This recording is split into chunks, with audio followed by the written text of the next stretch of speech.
اللہ الرحمن الرحیم۔ حضور صلی اللہ علیہ وآلہ وسلم نے فرمایا، جو عورت اس حال میں انتقال کرے کہ اس کا شوہر اس سے راضی اور خوش ہے تو وہ عورت جنتی ہے۔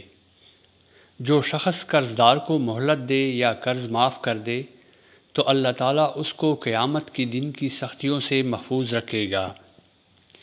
جو آدمی سود کا 1 درہم جان بوجھ کر کھائے اس کا گناہ 36 بار زنا کرنے سے زیادہ ہے۔ جس بدن کو حرام غذا دی گئی وہ جنت میں داخل نہ ہوگا۔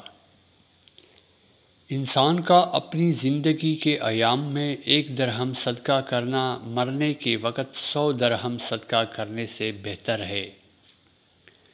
اللہ تعالیٰ کے نزدیک تمام آبادیوں میں محبوب ترین جگہ اس کی مسجدیں ہیں اور بدترین مقامات بازار ہیں۔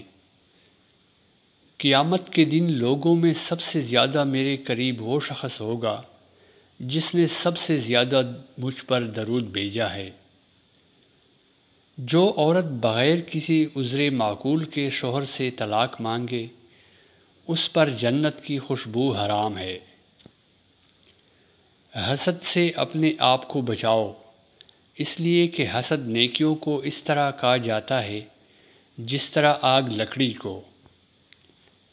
آدمی کے جھوٹا ہونے کے لیے یہ کافی ہے کہ وہ ہر سنی سنائی بات بیان کر دے۔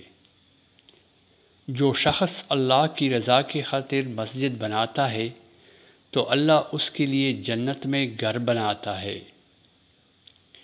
ایمان کے 4 شعبے ہیں، ان میں بلند ترین اور سب سے اعلیٰ شعبہ لا الہ الا اللہ اور سب سے ادنا شعبہ راستے سے تکلیف دہ چیز کو ہٹانا ہے۔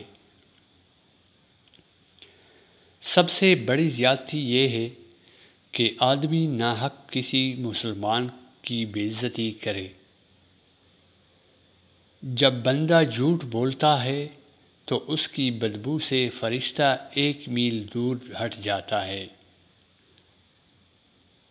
جب 2 مسلمان آپس میں ملتے ہیں اور مصافحہ کرتے ہیں تو ان دونوں کے جدا ہونے سے پہلے ان کو بخش دیا جاتا ہے۔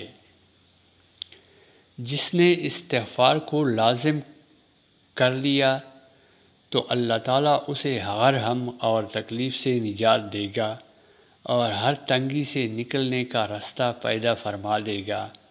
اسے ایسی جگہ سے رزق عطا فرمائے گا جہاں سے اسے وہم اور گمان بھی نہ ہوگا۔ جب ایک جوان انسان توبہ کرتا ہے تو مشرق سے مغرب تک کے قبرستانوں میں سے 40 دن تک عذاب ہٹا لیا جاتا ہے۔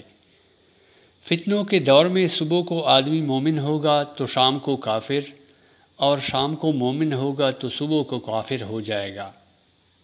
تب آدمی دنیا کے معمولی سامان کے بدلے اپنا دین بیچ ڈالے گا۔ کیا میں تمہیں جہنمی لوگوں کے بارے میں نہ بتاؤں؟